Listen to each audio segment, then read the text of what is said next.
ভারতীয় দর্শন শব্দ বলতে কি বুঝো? দর্শন শব্দটির অর্থ হলো কি? ফিলোসফি শব্দের অর্থ হলো ভারতীয় দর্শনের যথা জ্ঞান হলো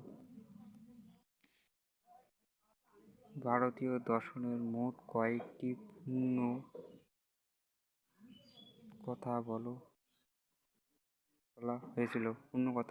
বলা হয়েছিল। ভারতীয় দর্শন বলতে বোঝায় সর্বদর্শন সংগ্রহ রচনা করেছিলেন। বেদ শব্দটির অর্থ কি? বেদ শব্দ কয়টি? ঘট জ্ঞান কি? ভারতীয় দর্শন জ্ঞানের অপর নাম কি? কথ্য কথার অর্থ কি?